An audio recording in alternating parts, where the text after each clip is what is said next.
I was a kid growing up, there was a common denominator to all of the films that I wanted to see. They all starred Richard Dreyfuss.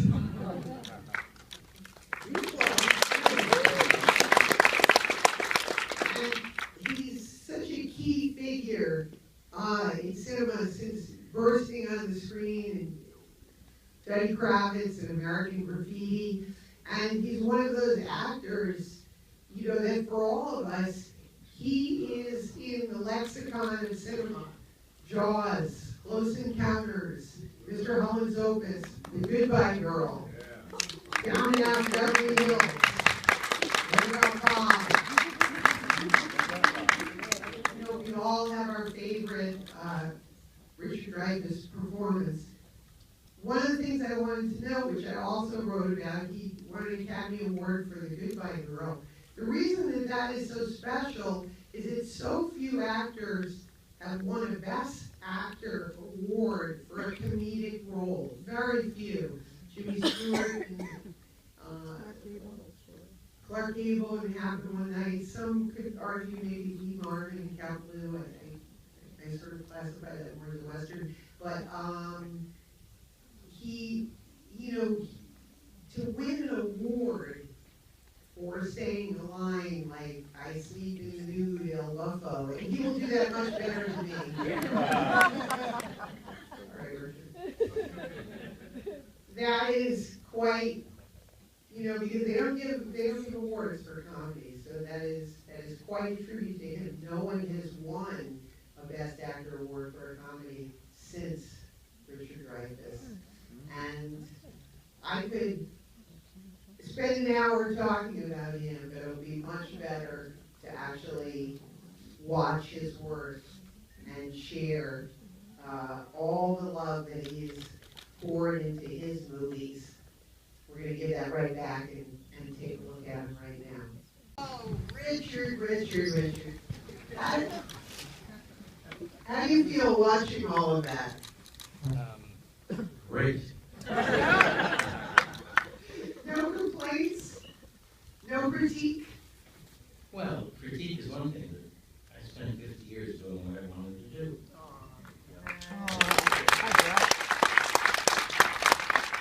We spent that much time enjoying you. Did you have any, as the movies are going by, do they look like home movies to you? Do you start to remember things that happen offset, or is it the acting parts of it that you remember? Actually, I see both. I can remember the day and all of the wacky things that happened on the day, and I can also forget that I'm in it and watch the movie. And it was one day on Jaws where the wind was full bore and just in everyone's face, and Steven said to me, sit on the deck and play solitaire. And I said, I can't play solitaire. The wind is going to blow it. And he said, just do it. And he glued down. No one has ever noticed. It goes from Robert Shaw in the wind down to me playing solitaire. No one has ever noticed. Now, let's get to Paul Mazursky, the two films with Paul Mazursky. You know, one of my, I love Moving Over Parador. I think you're hysterical.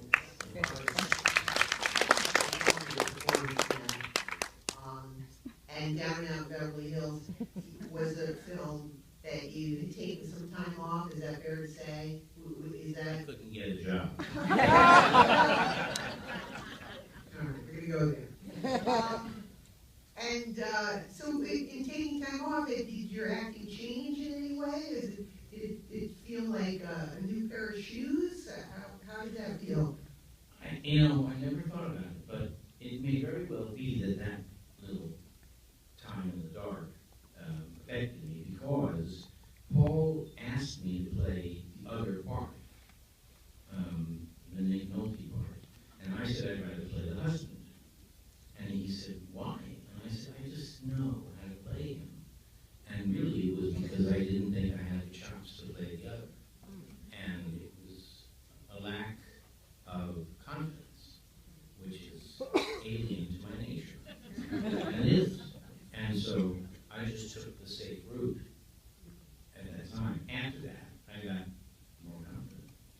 moment on the set? I mean, that's a humbling statement, you know, for an actor. Was there a day on the set where it clicked and you're like, yeah, it's coming back? This character, the father of the husband, is in my bones, you know, fatuous husband who has no penis. And it was easy. It was right there, you know. And at one point we were doing the last shot, and everyone was going in past me, and I go, and I go in. And Paul, I didn't plan it. Paul said, that's the end of the film. That's what I wanted. Where he doubts himself at the very last second. And Paul never had to tell me. First of all, he was laughing too much at his own jokes. And he played my mother in the film. And so, anyway, I liked what I did. And I liked what Nick did. Nick actually ate dog food. Remember. Yeah. And also, Paul cast me, Bette Midler, and Nick, and said that he cast directly out of the Betty Ford Clinic.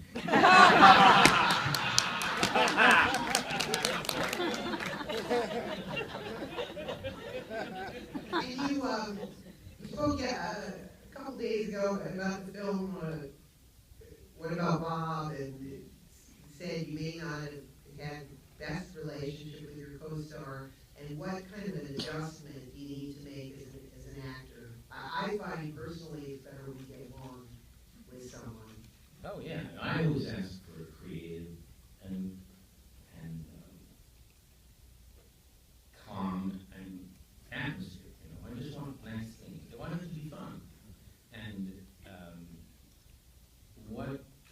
how did I deal with Bill? Well, when you make, there's actors that I've worked with, and they either have something set in their head, they've not come to play, and you just go, oh, okay, I'm going to have to make some sort of adjustment because I played a life.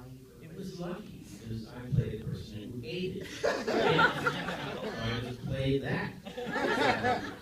I did, and I played it very well. And that moment where I tie him up and all that, that was the peak. How much I despised him, and so I played it like a lunatic. Have you ever run into him since? Gosh, no. I don't know why. I mean, I very rarely go down to the mission. Let's tell you a story. Have you ever written a book about your career, a movie book? I told Steven Spielberg, the name of the book I will never write is called Steven, Have They Figured Out Yet What I'm Looking Up in Awe At? Because those days for this.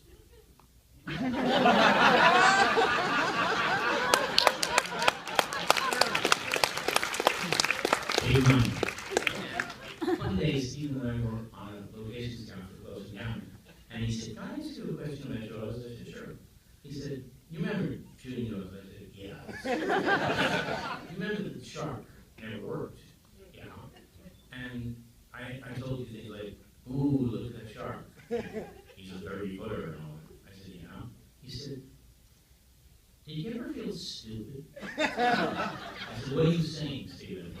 He said, "Well, I felt stupid asking you to say things like that when there was nothing there." And I said, "You're an authority figure. Don't ever say this again." Okay? And I will tell you one more story that I happened to. And I just told Stephen I would never let him forget this, and I tell it all the time. We used to work on Jaws and eat dinner together every night. And I don't mean just me and him, all of us, because there was no script, and we had to write the script as we went along. And it was right in the middle of Watergate, and I mean right in the middle of the most famous political scandal in American history. And it was always on TV. And one night, the phone rang. And his assistant went to the phone, and he went, "Hello? Oh, hello. Yes. Yeah, just a second. Stephen!" And he came, picked up the phone, and went, "Hello? Oh, hi.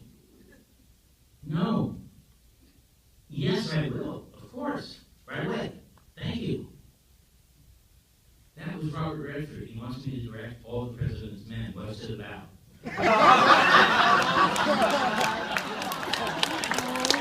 Stephen, I will never let you.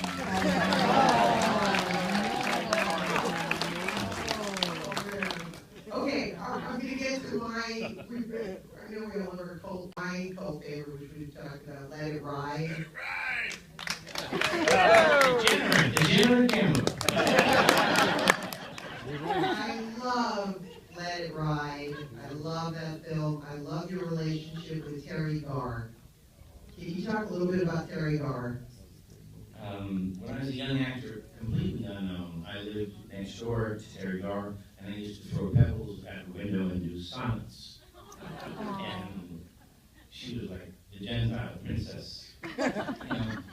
And then we did Close Encounters and Let It Ride, and we've been friends literally since I was 18 or something. And she is the sweetest person in the world. And I didn't get to first base. But I can learn, and I'll settle it.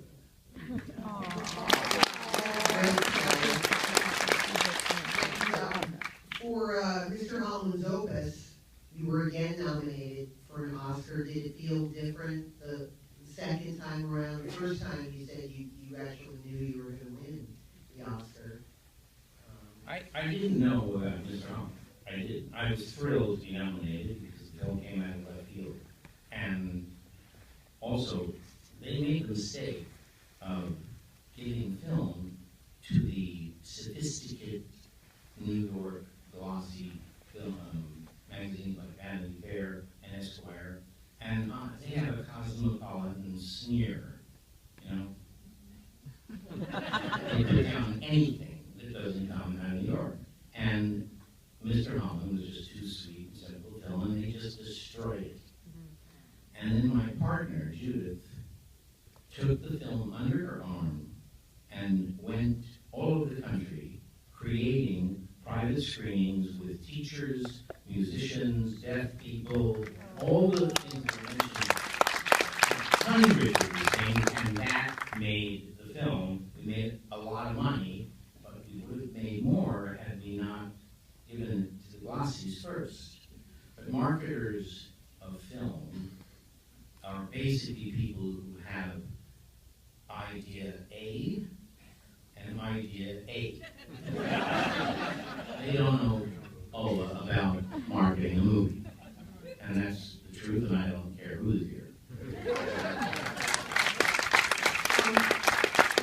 In the film, your son has a handicap that you deal with, and in real life, your son has a handicap. And is that something that got into your role, your process? Yeah.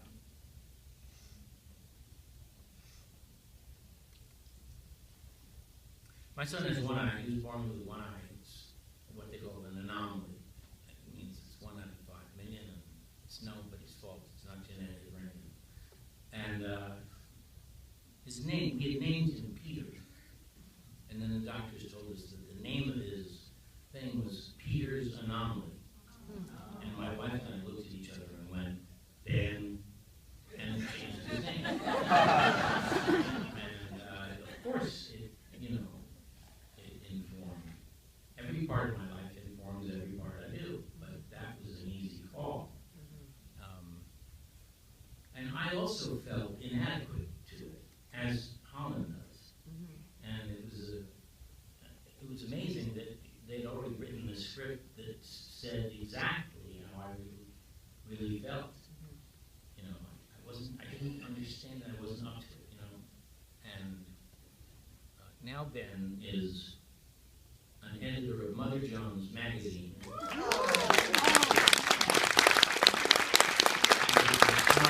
In the world, and he's smarter than me. My son Harry is a better actor than me, and my daughter Emily is just better.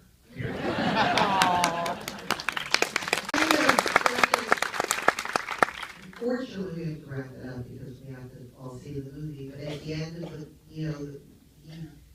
Mr. Holland one is frustrated because he sort of puts his dreams aside.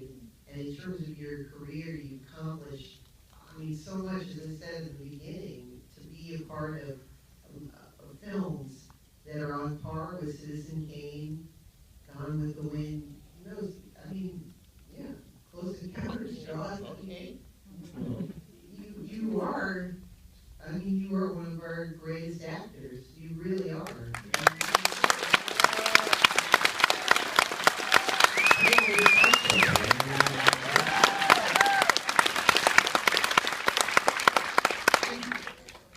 And there's a frustration that he maybe didn't get to accomplish what he wanted, but you're in the middle.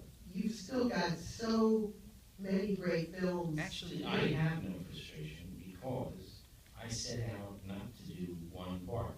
I set out to be an actor and have the life of an actor. And I had it. So once I said that, and I was 9, I was happy. And I once taught a class in Hollywood called How to Be an Unemployed Actor in Los Angeles.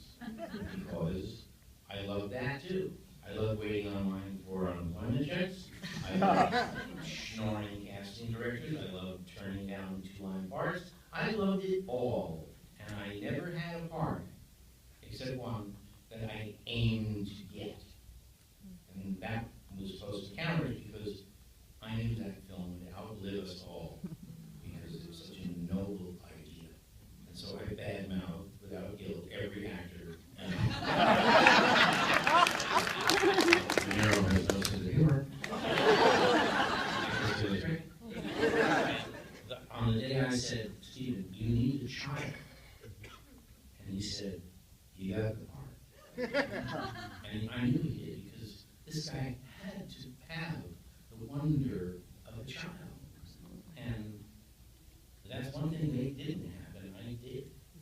I'm childlike, and sometimes childish. All right, and so, but I will say this, I had 50 years of doing something I love to do. And I have absolutely no frustration. I'm blessed.